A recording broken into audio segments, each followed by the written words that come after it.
Eu quero convidar você a abrir comigo a palavra de Deus nesse momento. Vamos à Bíblia. Abre a Bíblia no livro de Mateus, capítulo 1. E nós vamos ler a partir do versículo 1 até o versículo 6. E eu confesso a você que, quando me propus a pregar esse sermão, por se tratar de genealogia, eu fui muito tentado a trazer algumas imagens, algumas projeções, para a gente colocar ali a genealogia, como é que funciona, quem casou com quem foi filho de quem. Mas depois eu pensei que o meu estilo de falar, as imagens me prendem, me amarram um pouquinho. Então, eu gostaria de pedir gentilmente que você, como sempre acontece aqui, que você ficasse bem focado para que a mensagem dessa noite chegue ao seu coração. E se você ficar focado na mensagem de hoje e ela chegar ao seu coração, como eu espero e oro que chegue, eu não tenho dúvida nenhuma que a sua vida cristã vai passar por uma revolução nessa noite. Não tenho dúvida absolutamente nenhuma disso. Vamos abrir, então, São Mateus capítulo 1, a partir do versículo 1, vamos ler versículos 1 a 6. Diz assim: Livro da genealogia de Jesus Cristo, filho de Davi, filho de Abraão. Abraão gerou a Isaque, Isaque a Jacó, Jacó a Judá e a seus irmãos. E Judá gerou de Tamar a Pérez e a Zera. Pérez gerou a Esrom, Esrom a Arão. Arão gerou a Aminadab, Aminadab a Naasson, Naasson a Salmão. Salmão gerou de Raabe a Boaz, e este de Rute gerou Obed, e Obed gerou a Jessé. Jessé gerou ao rei Davi, e o rei Davi a Salomão, da que fora mulher de Urias. Por se tratar de uma genealogia, a gente já põe algumas defesas psíquicas, mentais, dizendo: o sermãozinho de hoje não vai ser muito fácil de entender. A genealogia é a parte um pouco mais árida da Bíblia. E as pessoas que fazem ano bíblico, elas vão lendo as histórias e quando chegam na genealogia, elas se ajoelham, fazem uma oração, pedem perdão a Deus, pula a genealogia e continua o ano bíblico. Eu não quero entrar no mérito disso, mas a genealogia é assim. Mas esse trecho de genealogia que temos aqui é uma das coisas mais impressionantes de toda a palavra de Deus. Por quê?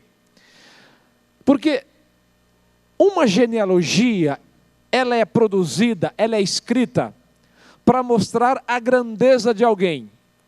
E se tem uma coisa que me impressiona, por exemplo, na mídia, é que quando morre alguém, imediatamente se anuncia assim: na semana que vem, a sua biografia já vai estar nas bancas. E eu fico imaginando que existe um grupo muito grande me perdoe, de jornalistas ou de outros escritores, ou seja lá quem for, que fica já trabalhando essas biografias, e quando a pessoa está doente, adoeceu, internou, e quando está ali nas últimas já vai trabalhando, e algumas biografias 10, 15, 20 dias depois, quando sai a biografia, já sai com os detalhes da morte da pessoa. As biografias são escritas para mostrar o quanto as pessoas foram grandes. E de Jesus, especificamente dele, há duas biografias. Uma delas foi escrita por São Lucas. É uma biografia matrilinear. A linha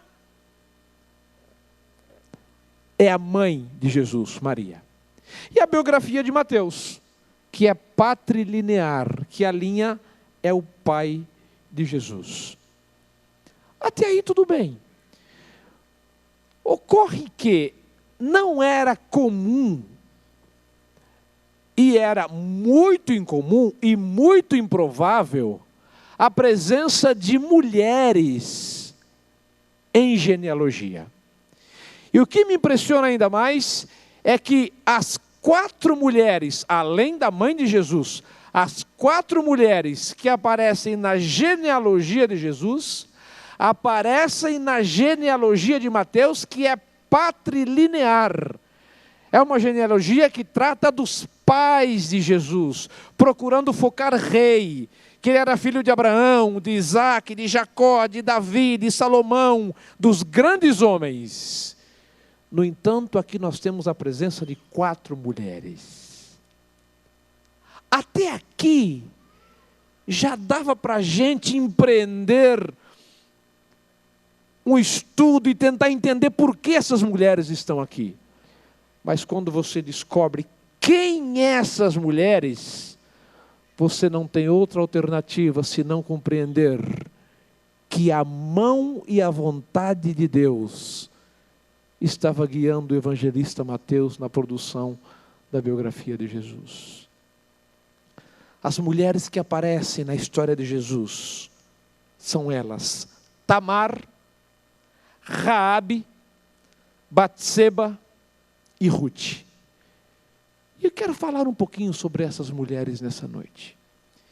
E eu quero começar a história lembrando que quando Deus decidiu nascer nesse mundo, na pessoa de seu filho, Jesus Cristo, ele escolheu um homem em Ur, na Caldeia, Abraão. Dos 2 filhos nomeados de Abraão, ele escolhe um, Isaque. Dos 2 filhos de Isaque, ele escolhe um, Jacó. E quando chegou a hora de escolher o filho de Jacó, da linhagem de onde nasceria Jesus, então as coisas não foram tão fáceis assim. Por quê? Jacó teve 12 filhos. O primeiro foi Rúben, os 2 últimos, Benjamim e José, mas Deus escolhe Judá, e da linhagem de Judá, do tronco de Judá, da estrela de Judá, nasceria Jesus. Por isso que Jesus é o leão da tribo de Judá.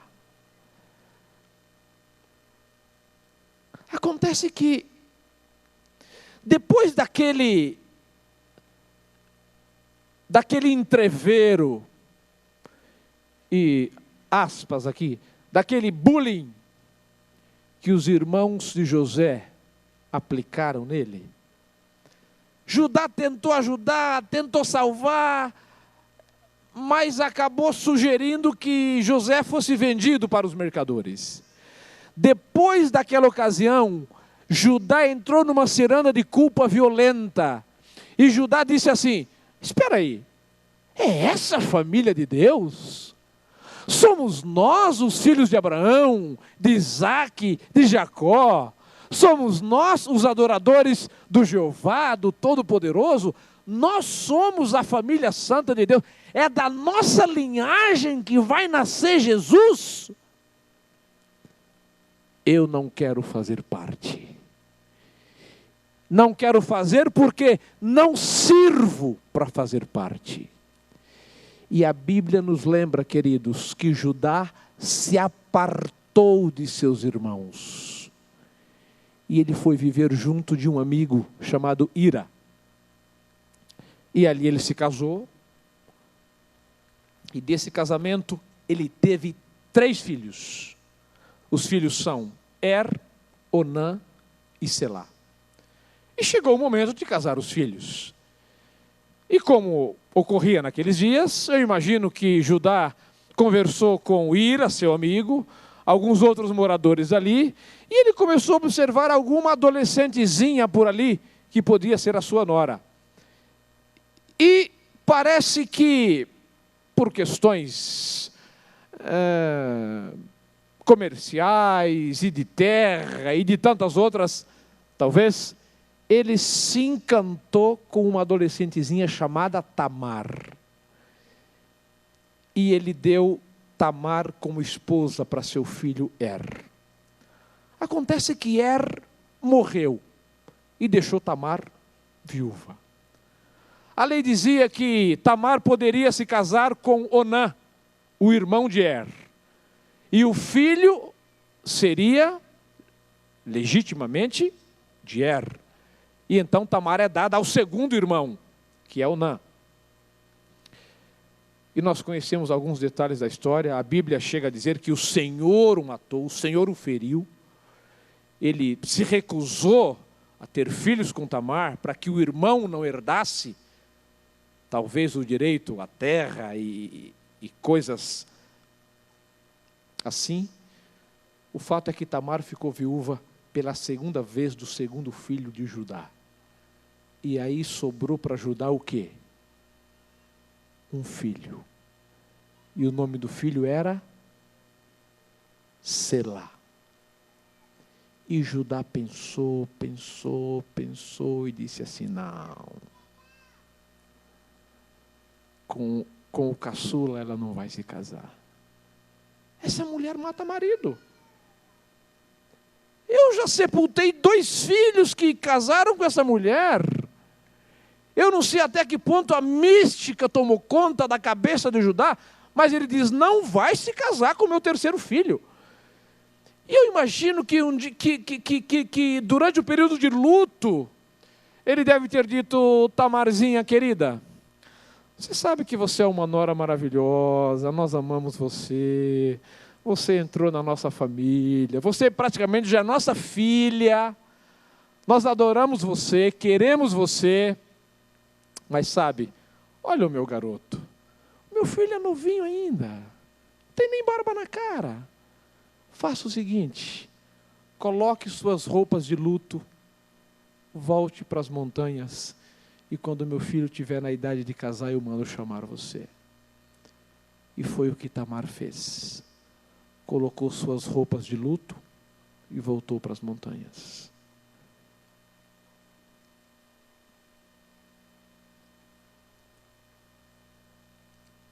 Passou o tempo.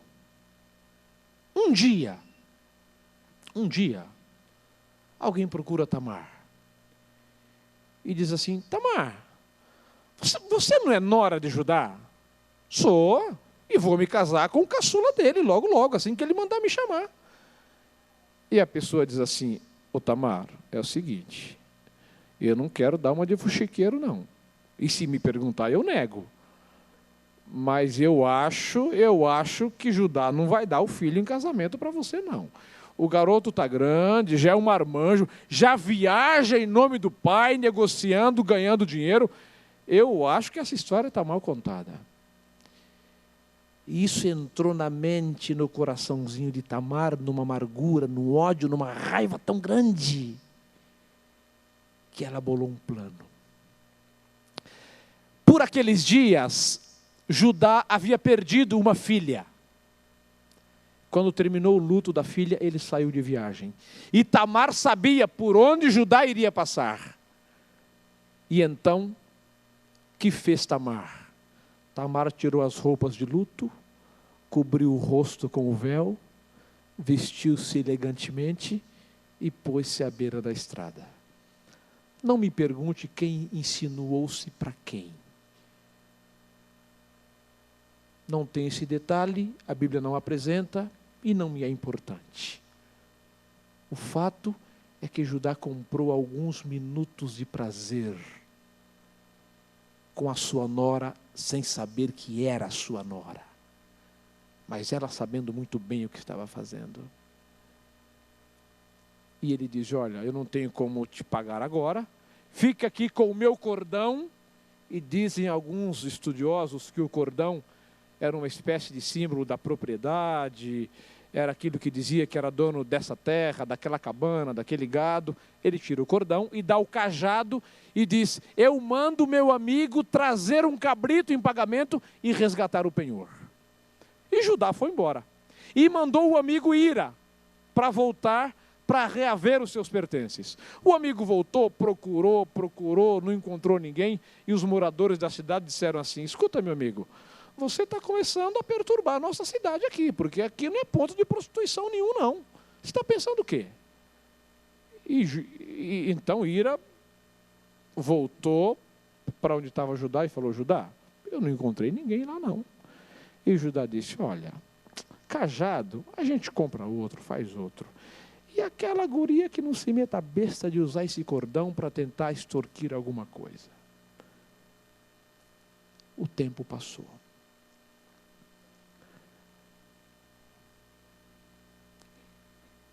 Três meses depois, alguém procura Judá lá embaixo no vale. E diz assim: Judá, Tamar não é sua nora? É claro que é. E vai se casar com o meu caçula. Tá bom. Mas foi o que ele disse. Vai se casar com o meu caçula. Há dúvida se foi a mesma pessoa. O fato é que alguém diz: ô Judá, eu não quero dar uma de fuxiqueiro, não. Mas e se me perguntar eu nego, tá? Mas Tamar está grávida. E olha, se você ainda não viu um homem furioso, você deveria ter visto Judá. Judá ficou louco da vida. Porque, por ocasião do casamento, incorporava a pessoa como filha, como parte da família. E foi uma desonra para a família de Judá. E ele não teve dúvidas. Ele mandou mensagens para os líderes da cidadezinha de Tamar e diz: arrasta de casa, leva para a praça e queima. E os líderes não pensaram duas vezes, porque Judá era um líder respeitado na região. Os guardas entraram na casa e, pelo que a gente sabe da cultura daqueles dias, os irmãos ajudaram, e os irmãos chutaram, e esmurraram, e empurraram-na para a praça. Mas enquanto ela estava sendo levada para a praça, ela passou a mão por baixo da esteira, e tirou um cajado e um cordão. E disse assim: sabe, senhores, eu mereço. Eu tenho mais é que ser queimada mesmo.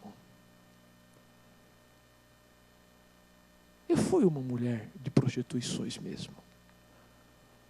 Agora, antes, leva esse cajado e esse cordão para Judá. E diga que o pai do filho que está aqui dentro é o dono desse cajado.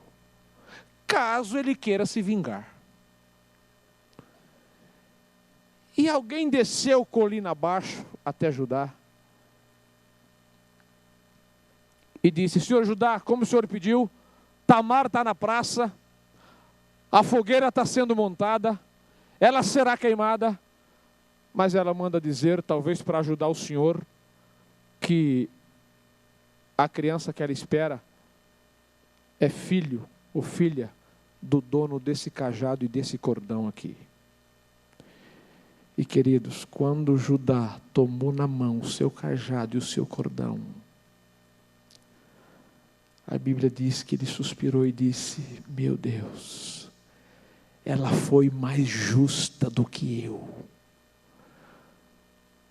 O que mostra a sua intenção de não cumprir as leis e dar o terceiro filho em casamento. E aí eu fico imaginando o desespero de Judá, queridos.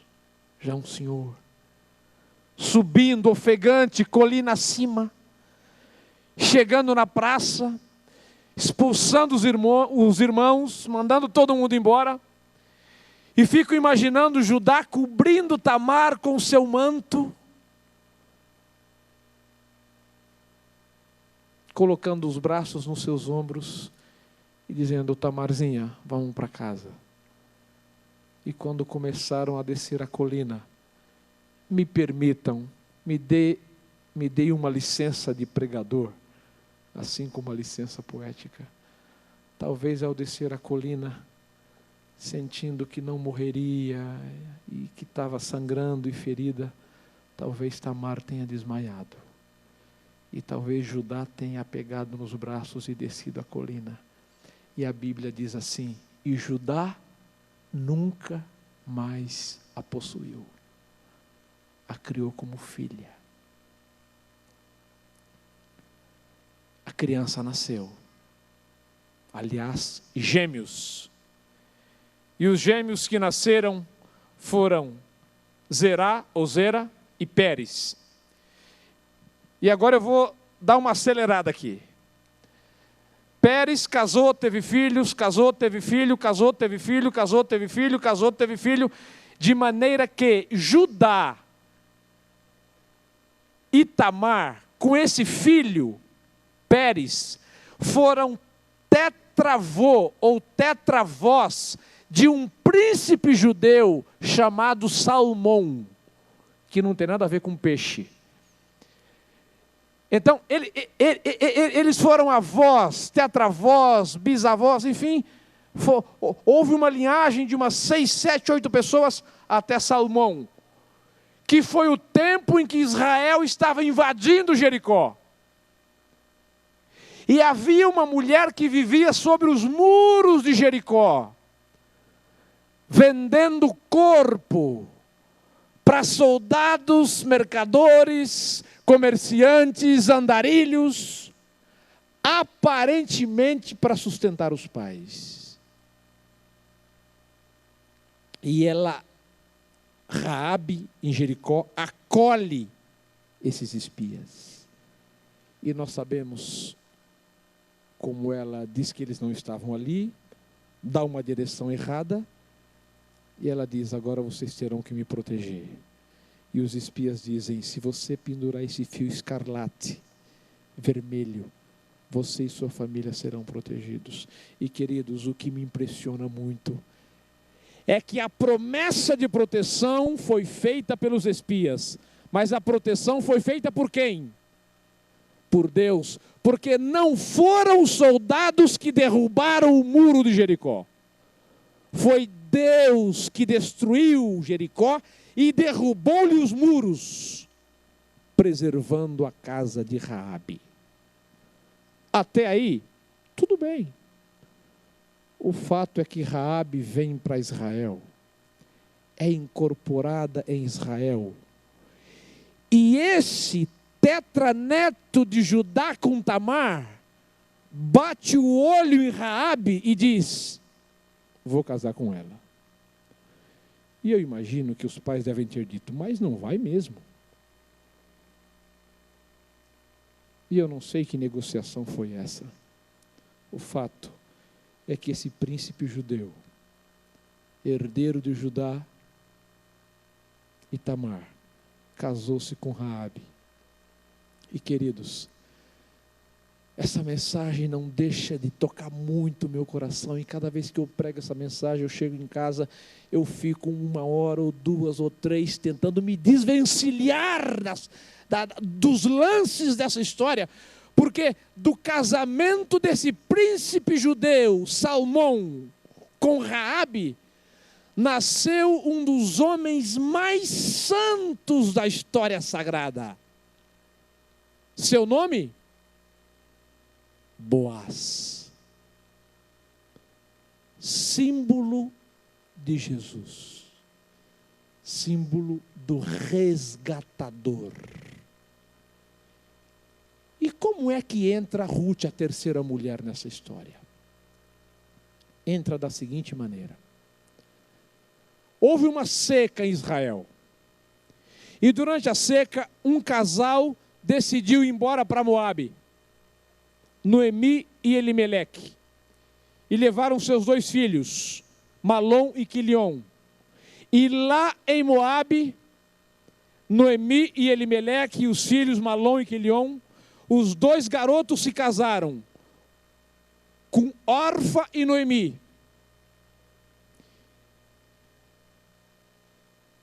E queridos, nós não cremos no destino, nós não cremos no acaso, e nós não cremos também que Deus que Deus faz sofrer a torto e a direito, mas o fato é que Noemi perdeu o marido Elimeleque, perdeu o filho Malom e perdeu o filho Quilion. E sobrou-lhe 2 noras. E em meio ao choro, ao desespero, Noemi soube que Deus mandava chuva em Israel. Noemi soube que Belém estava verdejante de novo. E Noemi disse assim: noras, eu vou voltar para Israel, eu vou voltar para Belém. E elas disseram: sogra, nós vamos com você. E Noemi disse: filhas, vocês não podem ir comigo. Eu sou velha, eu não tenho marido. Eu não sei se ela disse que não casaria de novo, mas o fato é que ela disse: eu não tenho marido, eu não vou ter filhos. Fica aí com o seu povo, com o seu Deus, casa, seja feliz, toca a vida. E elas disseram: não, estamos apegadas, afeiçoadas a você, nós vamos. E Noemi peregrinou por Moabe com as suas 2 noras, Orfa e Ruth. Quando chegaram na fronteira de Israel, próximo de Belém, Noemi pensou assim: não é justo que essas 2 meninas, essas 2 moças, vão comigo para Belém. Ela disse: filhas, voltem para o povo de vocês, o Deus de vocês, casem de novo, sejam felizes. Orfa beijou longamente a sogra e tomou o caminho de volta. E aí Noemi olhou para outra nora que lhe restou, Ruth, e disse assim: filha, volta também.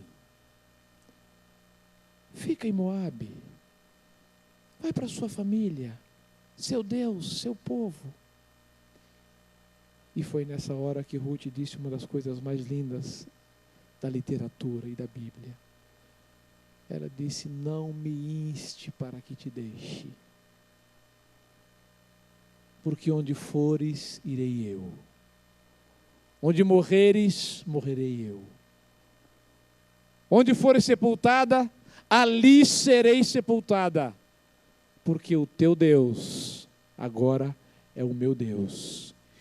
E que Deus me castigue duplamente, se outra coisa me separar de você, Noemi, que não seja a morte. Diante disso, Noemi não teve alternativas. E quando ela tinha saído de Moabe, tinham vendido tudo. E as 2 entraram pobres e miseráveis em Belém da Judéia. E quando chegaram em Belém, Ruth conheceu a cultura do local, e ela sabia que ela poderia escolher um campo e ir atrás dos segadores pegando as sobras. E a Bíblia diz que foi decisão dela, Ruth. Ela disse: sogra, posso ir pegar os restos para a gente não morrer de fome? E a sogra disse: vai, e que Deus acompanhe você. E ela foi, e entrou no campo. E aqui vem outra coisa que me impressiona muito. Ela entrou no campo, sabe de quem? Entrou no campo de um magnata, de um solteirão, filho de Salmão com Raabe, chamado Boaz. E o resultado disso, você já sabe: casamento. Boaz era o segundo resgatador, mas ele negociou o resgate, tirou o primeiro da jogada, dizendo: ó, a terra você quer, né? A fortuna da velha Noemi e do Elimeleque você quer. Agora, você vai ter que casar com a nora dela. E aí o parente falou: não, casar não. Casar com a nora dela não quero. E aí Boaz ganha o direito de ser o primeiro do resgate. E então ele se casa com Ruth. E ao casar-se com Ruth, quem nasce? Obed. E Obed casou e teve um filhinho chamado Jessé. Queridos, Jessé teve 8 filhos. Se você perguntar o nome de 3, eu não saberia dizer. Mas um, nós somos apaixonados por ele. O suave cantor de Israel, Davi. Queridos, quem era Davi? Davi era filho de Jessé, neto de Obed, tataraneto de Ruth, tetraneto de Raabe. E se você levar em conta o tempo que as pessoas viviam, eu não duvido se uma das cenas da antiguidade não foi a velha Raabe assentada numa cadeira de balanço, tendo Davizinho nos braços e dizendo para todo mundo: psiu, quieto, não está vendo que Davi está precisando dormir?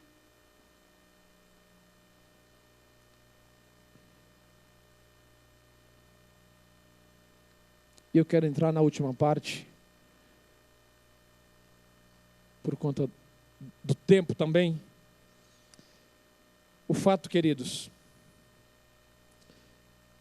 é que de Davi nós sabemos como Deus ungiu, como Deus o escolheu. Davi disse assim: o Senhor me arrancou de trás do curral de ovelhas e me fez príncipe em Israel. Eu quero dizer uma coisa para você que está aqui nessa noite. Eu não sei de onde o Senhor arrancou você. Talvez arrancou você do Pará, do Pernambuco, de Minas, do Rio Grande do Sul, do Paraná, de fora do Brasil, e trouxe você aqui para preparar você. Eu não sei de onde ele tirou você, de que família que ele tirou você. Eu não sei se foi de uma família de drogados, de ébrios, de traficantes, de gente que não dá certo na vida. Mas ele colocou você aqui para dar certo na vida e para fazer de você príncipe e princesa em Israel. E o jovem Davi cresceu, pastor de ovelhas, soldado, general, rei. Você sabe que Davi tinha um pelotão de elite. Davi tinha uma tropa de elite. E ao que se sabe, da tropa de Davi ninguém pedia para sair. 30 valentes que ele foi recolhendo enquanto fugia de Saul. Aparentemente, um deles era Urias, que casou-se com uma moça chamada Batseba, filha de Eliã, neta de Aitofel, um dos grandes conselheiros de Davi. E você conhece a história. O povo em guerra, soldado na guerra, Davi na sacada, olhou, quem é aquela mulher? Queridos, Davi conquistou Jerusalém dos jebuseus. Ele ampliou a cidade, ele embelezou a cidade. Davi conhecia cada palmo de Jerusalém. E você acha que alguém moraria perto do rei o suficiente para ele não saber quem era? Por questão de segurança? Davi sabia muito bem de quem se tratava. O fato é que ele a busca, a traz para o palácio e a despacha na madrugada. 3 meses depois, enquanto Davi despachava do seu trono, alguém lhe entrega um bilhete: estou grávida, Batseba. E aí o rei entra em parafuso, em paranoia. Traz Urias da guerra. Urias, meu amigo Urias, vai para casa, vai descansar. Eu estou sabendo que você foi um dos mais valentes da guerra. Vai para casa. E o rei ficou tranquilo. No dia seguinte, alguém diz assim: ô Davi, você mandou Urias para casa ontem? E ele falou: mandei. E alguém disse: ó, ele não foi não. Ele pousou aqui na caserna com soldados. E Davi procurou Urias e falou: Urias, o que está acontecendo? E ele falou: meu rei, eu tenho sido fiel a você todos esses anos. Eu não posso ir para casa enquanto nossos irmãos estão na guerra. E Davi deve ter pensado: ele está querendo morrer. E aí Davi faz o absurdo de embriagar Urias e o mandar para casa. E na manhã seguinte alguém diz assim: Davi, Urias pousou no portão do palácio.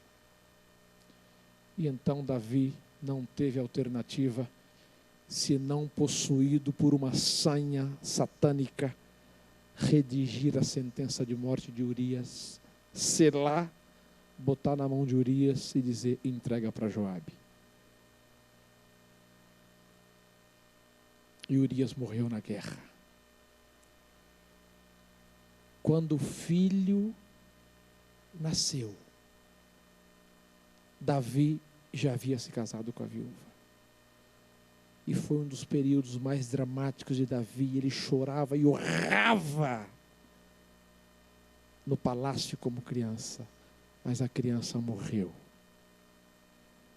Agora, queridos, eu quero concluir, entrar na parte final, dizendo uma das coisas que mais me toca o coração e que, com sinceridade, eu não entendo ainda.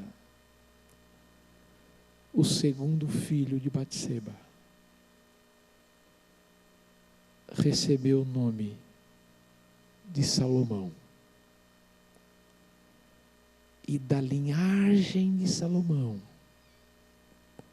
José, o pai de Jesus. Se Mateus tivesse procurado gente mais desestruturada e de má fama para colocar na história de Jesus, ele não teria encontrado. E eu quero dizer com todo respeito e com todo o carinho do meu coração que a mensagem dessa noite não procura em nada lidar com questão de gênero, homem e mulher, quem é bom e quem é mau. Mas o que eu quero dizer é que essa história ressalta para mim uma única coisa: você não foi tão longe. A salvação para você. Eu dirigi uma semana de oração numa igreja e todo dia uma mulher sentava no segundo banco da igreja. Na sexta-feira o marido sentou junto. E quando eu cumprimentava as pessoas na porta da igreja, esse homem, ele baixinho, mais baixo que eu, ele encostou a cabeça no meu peito aqui e chorou como criança. E depois ele, um homem de uns 70 anos, ele me olhou nos olhos e disse, um carioca, marinheiro, e ele disse assim: pastor Elias, pelo amor de Deus, não minta para mim, não minta para mim, não minta. Eu estou cansado de mentira. É verdade que tem salvação para a minha vida ainda? Eu disse: é claro que tem salvação para você. Ele disse: não, para mim não tem. E eu vou lhe contar a minha história. E ele contou a história dele. Ele disse: todo dia eu trago minha mulher aqui nessa semana que o senhor está fazendo, mas eu venho de bermuda, que é para não entrar na igreja. Eu venho, fico dentro do carro, e ela me chama para entrar, eu falo: mas como é que eu vou entrar de bermuda? Eu não vou desrespeitar seu pastor. E hoje, sexta-feira, é correria tão grande, a hora que encostamos o carro aqui, ela olhou para mim, deu uma risadinha muito marota e disse assim: vamos entrar, você está sem bermuda hoje. E eu entrei e ouvi a sua mensagem: tem salvação para mim? Eu digo: tem. E ele me contou sua história. Ele diz: meu pai era um homem duro, meu pai queria um filho, um homem. Nasceu um filho, morreu aos 6 meses. E ele insistia que queria um filho. Na outra gravidez da minha mãe, uma garota. Cresceu, vingou, é minha irmã. Na outra gravidez, uma outra irmã e uma terceira irmã. Nasceram 3 mulheres. E finalmente ele disse: se na quinta gravidez não me nasceu um menino, eu mato você. Isso em épocas, enfim. Ignorância, truculência. E aí essa mulher procurou um terreiro e contou sua história. E alguém lhe disse assim: filha, você vai engravidar. Vai ser menino. E você vai dar esse nome aqui. Pegou a caneta, puxou um pedaço de papel. Tó, é esse nome. Se der outro nome, morre. É esse nome. E ele diz assim: e pastor, esse sou eu. Meu nome foi dado pelos demônios. Eu não pertenço a Deus. Eu não sou de Deus. Mas pelo que o senhor pregou hoje, tem salvação para a minha vida. Há um mês atrás, teve uma reunião aqui na Árvore da Vida. E eu o encontrei de novo. Quase 80 anos. E mais uma vez ele pôs a cabeça aqui, chorou igual criança e disse: pastor, que coisa boa que tem salvação para a minha vida. Eu quero dizer que tem salvação para você. Limitado, fraco, errou, transgrediu, foi longe, tem salvação para você. Você vai ouvir uma música agora que vai procurar fazer o que Lutero fazia. Talvez, se as palavras foram frágeis demais para tocar os cantos mais escuros da sua alma, talvez a música o faça. E durante essa música, pensa em Jesus, pensa na salvação e pensa que há esperança para a sua vida.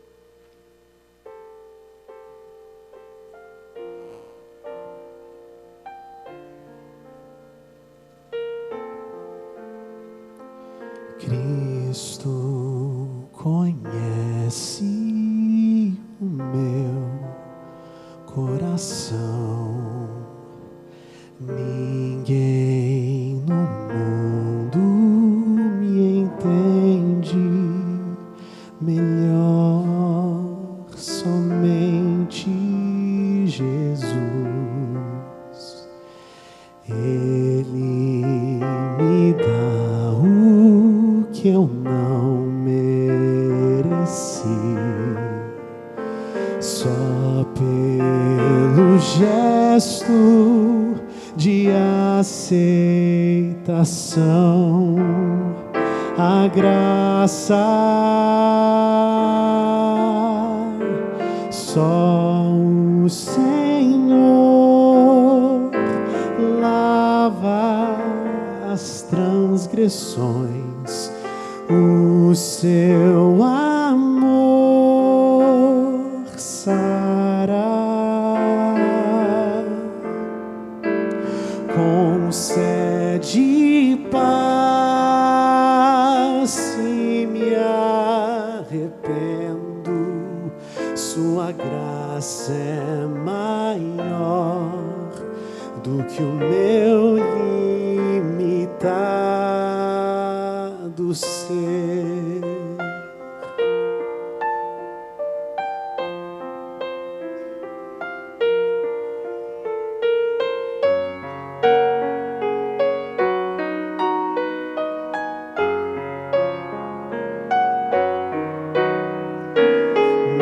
Mesmo que o mal roube o pouco que sou, mesmo que os outros não vejam em mim reflexo do céu. Cristo me vê bem além de onde estou, só pelo meu gesto de aceitação, a graça só o Senhor lava as transgressões, o seu amor sará, concede paz se me arrependo, sua graça é maior do que o meu limitado ser. Não há escuridão perto de Cristo. Ele é fonte de poder.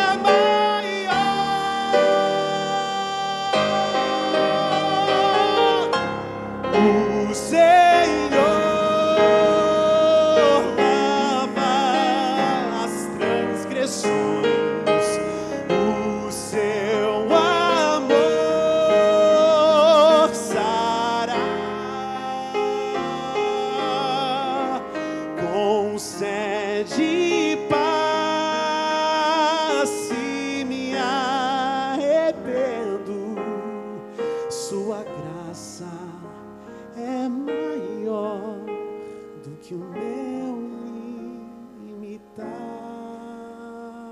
ser.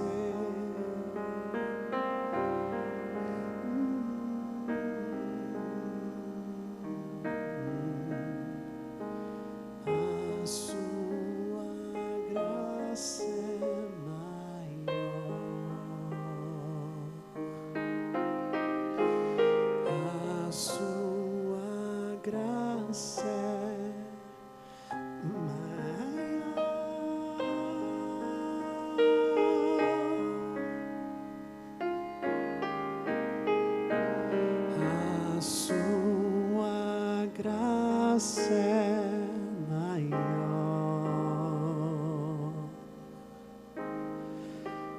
a sua graça é maior.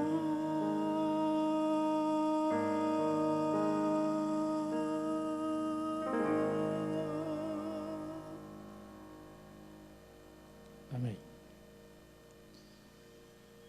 Pois é, Marcel, eu estou com uma luta aqui no coração para não tirar o impacto tão positivo da música.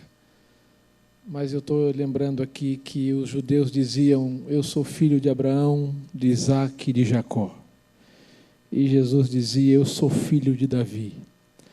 Na filosofia bíblica não há avô, bisavô, tataravô, existem pais e filhos.